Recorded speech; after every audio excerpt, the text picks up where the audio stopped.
Hi book friends, this is Kat. Welcome back to my channel.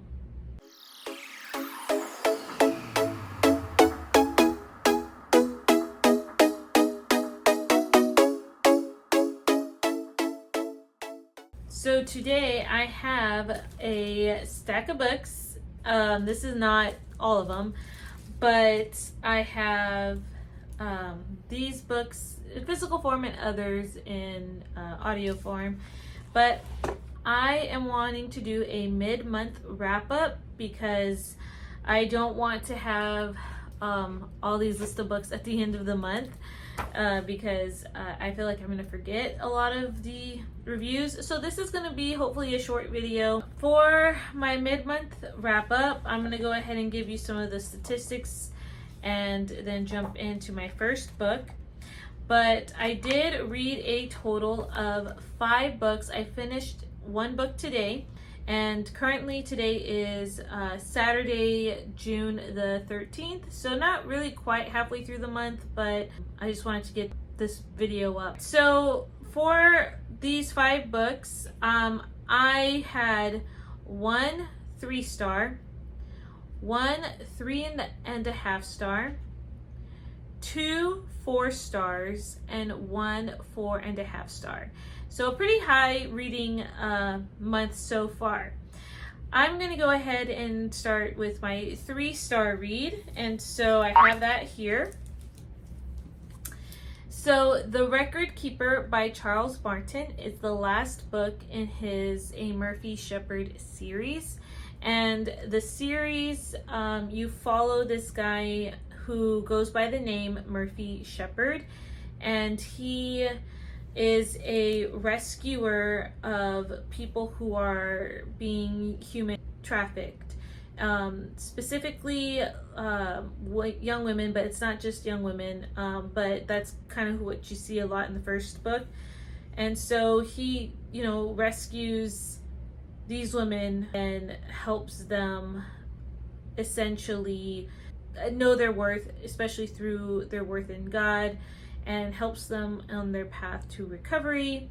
And the series really unfolds from there. So very hard topic, very kind of heart-racing topic too, because it is dealing a lot with like real life. And so this is a thing that is happening around the world even today. And so it really is something that you kind of think about. And through the series, I found that it has been a pretty hard one to read at times, and like I'd have to put it down, a lot of heavy topics. But this is the final book, and this was probably my least favorite of the book just because of the content matter here. I'm glad that it wrapped up, but I think this one was just a little tough, and the subject matter is more towards like children in this book that are being trapped in this cycle of being trafficked. And so it was just kind of hard. So that's mainly the reason why that it is that 3-star read for me. As far as like the faith content goes, this is at a 3 because everything that the man does, he's always got that verse of leaving the 99 for the one sheep. And so essentially these are the victims, like that one person. And so that's why he does what he does, goes out and saves people because he really truly believes that. And so yeah, so anyway, that's the 3-star. And I am still curious about what Charles Martin writes. I realize that he does like to take subject matter that is kind of hard to read at times and really kind of goes for it. Not in great detail, but it's kind of just enough for me. And so I am like selecting books here and there from him just because for me it can get really hard to stomach, but nothing gruesome. But it just depends on what it is that you might be comfortable with. So yeah, that's all I'm going to say about that book. And that is a series that I have completed. All right. The next book is my 3.5-star read, and I actually just finished it today and finished posting my review.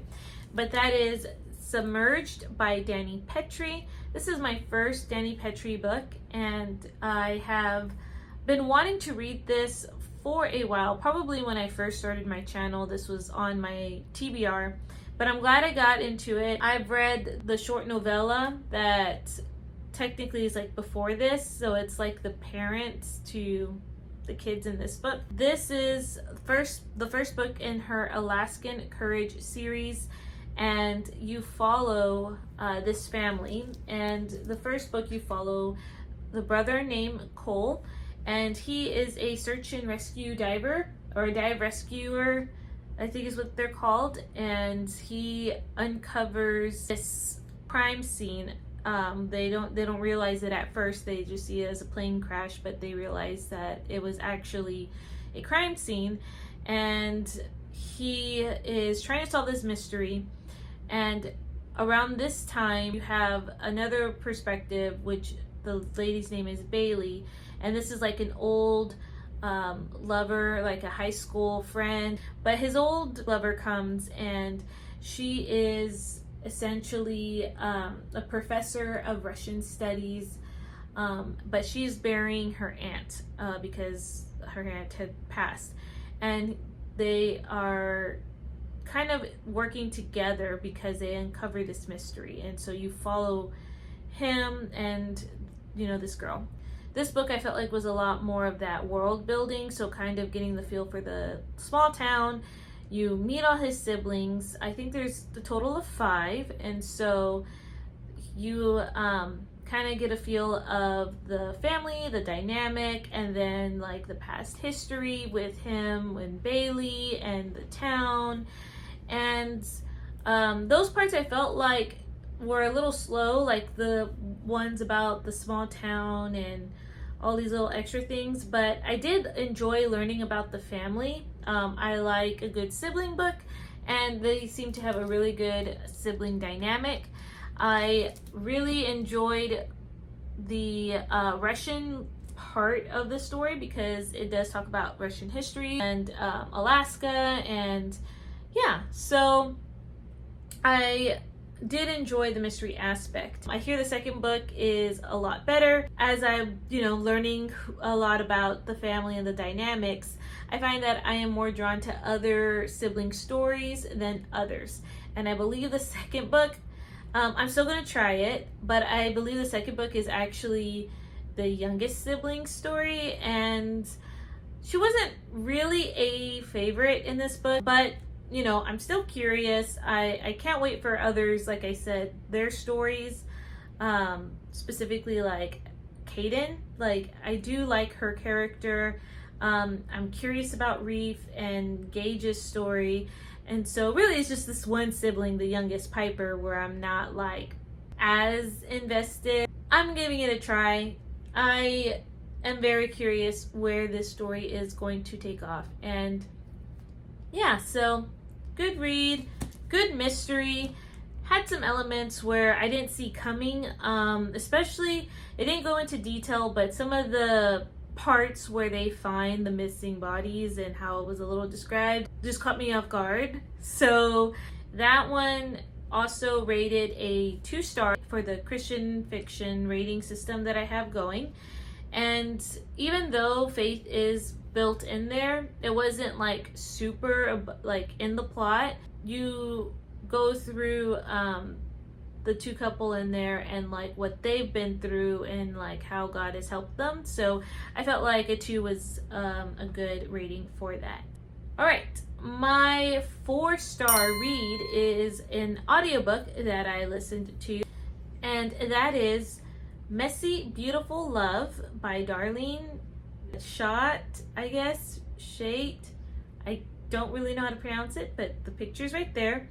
And this one is a nonfiction, and she narrates the audio. This was not what I expected at first.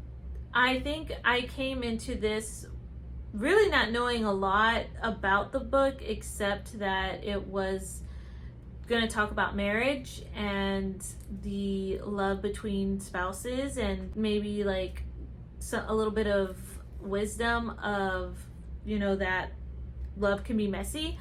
but how it starts out was not how I expected it, and it was very vulnerable of her to go into her testimony, and I thought that it really set the tone for this book, and I was surprised, but pleasantly surprised at what I was listening to. Now, granted, because I listened to this on audio, I didn't really catch everything, and that's just because it's easier for me to read the physical form book with a nonfiction book than it would just to listen to it. So I would like to read this book, but having the actual book.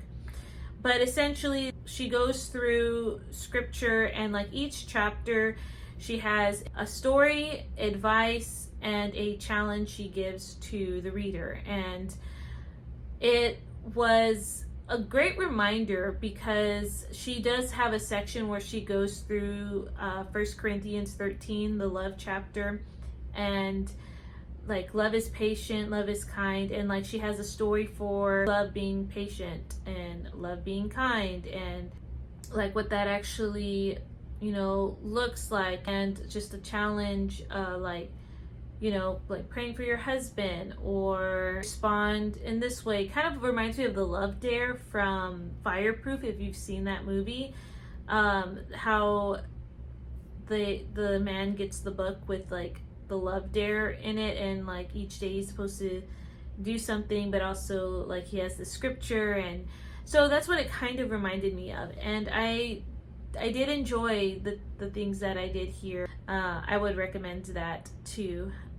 So it's got me thinking, let's say that, about my marriage and like what I can do to even better like pray or love my husband, and it's not all like me focused. And yeah, so I would rate that also as a 3 for Christian faith content, because it's, you know, her testimony and very scripturally based.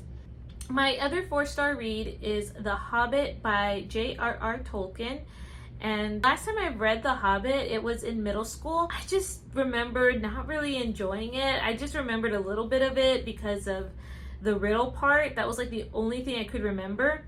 But I wasn't into fantasy at all. Like, that was not the type of literature I was reading. I was heavy into romance in my middle school years, and high school years. So I went into this seeing the Hobbit movies a couple of times, and I have an unpopular opinion, I feel, but I think I love the movies better. I loved Bilbo's character in the Hobbit movies because I felt like he went from complaining that he had to leave his hobbit hole to being one of like the characters who really grew and fit into this role, and very mature. Like, he got mature, I guess. And in the book, I felt like he kind of stayed wishing that he could still be at home in his bed, and he was still like complaining, it felt like to me. And so I think that was the main reason. And like the dwarves